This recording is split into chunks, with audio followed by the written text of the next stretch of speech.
Susi, silakan dengan analisis laju IHSG dari perspektif Anda di sesi 1 yang sayangnya tergelincir lagi ke zona merah. Padahal di sesi 1 kita lihat sebenarnya ada tarikan ke zona hijau, tapi nampaknya hari ini agak berat perjalanan IHSG. Katalis apa saja yang mempengaruhi, silakan. Iya, thank you Dina. Kalau kita lihat memang hari ini kan akhir pekan ya. Akhir pekan itu kan identik dengan namanya aksi taking profit gitu ya Dina ya. Jadi wajar aja sih menurut saya, apalagi kan kemarin juga sebenarnya cukup volatile sekali dan pergerakan sepekan ini sebenarnya bukan pergerakan yang cukup baik. Tapi kalau kita lihat secara seasonality, kalau hari ini tidak turun lebih dari 1,3%, menurut saya di Oktober masih di closing hijau ya. Karena kemarin itu masih closing hijau sampai tanggal 30 itu 1,4%, harapannya tidak turun lebih dari 1,4%. Cuman perlu diwaspadai nih Dina, kalau misalkan Oktober ini closing hijau, mungkin bisa mengulang track record seperti tahun 2017-2021 ketika Juli, Agustus, September, Oktobernya hijau gitu ya, ada penguatan. November biasanya ada koreksi sehat baru melanjutkan window dressing nantinya di Desember hingga kuartal 1 2026. Sebenarnya sih kalau sentimen justru minim sentimen ya Dina di sepekan ini, karena ya kalau kita lihat memang tidak banyak data-data yang rilis. Cuman kalau kita lihat memang kemarin efek The Fed tidak begitu sumringah ya, tidak begitu berpengaruh besar. Tapi pekan depan banyaknya data rilis harusnya bisa membuat pasar lebih volatile lagi. Tapi perlu dicatat kemungkinan November ada koreksi sehat lagi. Baik, kalau untuk hari ini berarti kalau dari proyeksi Anda, apakah IHSG bisa ditutup happy ending, ada potensinya kah dan berapa persen? Atau malah akan menutup pekan ini dengan tidak happy ending, Susi? Kalau melihat pergerakannya hari ini kemungkinan hingga sesi 2 kita masih mengalami koreksi ya, tapi menurut saya koreksinya tipis saja, masih berada di level sekitar 8.100-an 70 hingga 8.100-an 80. Tapi kalau secara 1 bulan Oktober ini atau sepanjang bulan Oktober itu harusnya masih tetap ditutup dengan closing hijau di atas 1,3%. Oke, baik, selanjutnya sentimen yang sedang diperhatikan oleh seluruh pelaku pasar baik di Indonesia dan juga di seluruh dunia adalah pertemuan antara Amerika Serikat dengan China yang sebenarnya seharusnya kan memberikan angin segar bagi ekonomi global begitu.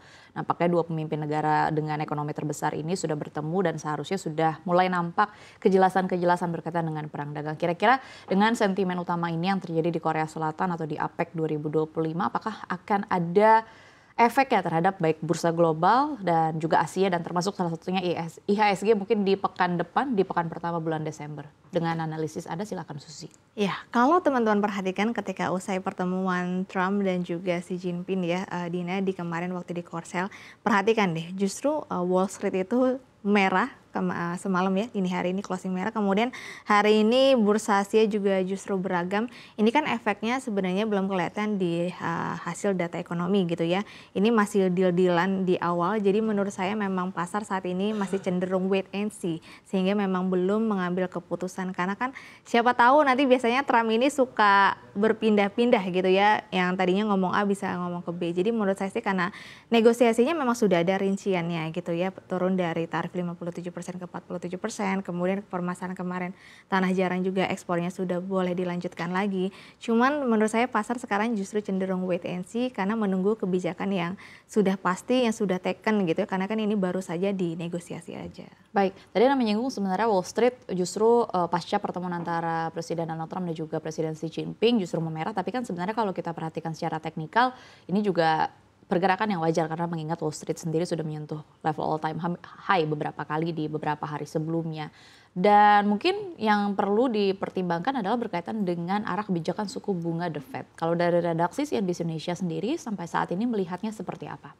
Ya, jadi gini Dina, kemarin memang The Fed itu kan cut rate ya, tapi perhatikan nih, ketika cut rate itu justru euforianya nggak terlalu sebesar dengan cut rate sebelumnya yang terjadi. Apalagi The Fed ini tahun ini cuma berapa kali doang gitu, terhitung jari, beda dengan BI yang sudah 5 kali pangkas.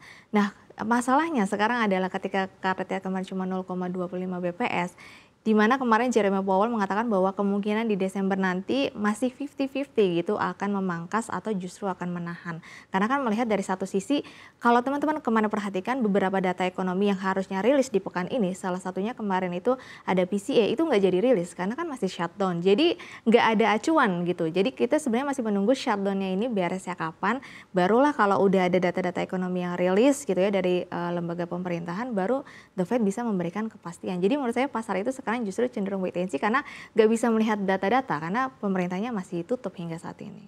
Oke, baik, apakah ini juga yang membuat harga emas akhirnya mencapai 2% kenaikannya setelah kemarin sempat anjlok, kemudian kembali naik 2% di perdagangan kemarin. Apakah katalis barusan yang Anda jelaskan adalah katalis utama juga yang mempengaruhi harga emas sebagai aset safe haven? Ya, sebenarnya harga emas ini unik sekali ya. Ketika kemarin The Fed belum memutuskan kebijakan suku bunganya, harganya kan naiknya gila-gilaan sampai 4.300-an, bahkan 4.400-an gitu ya. Tapi setelah The Fed cut rate, justru harga emas makin merosot. Tapi baru hari ini aja, baru kemarin ya, tepatnya kemarin sudah naik lumayan 2%. Jadi memang agak sedikit lagging gitu ya pergerakannya. Tapi kalau menurut saya sih harusnya emas masih tetap stay di level 3.800-an hingga 4.000. Karena menurut saya harusnya di tahun depan ekonomi AS ya terutama sudah mulai pulih dengan kebijakan-kebijakan Trump sehingga harusnya harga emas kenaikannya sudah cukup terbatas.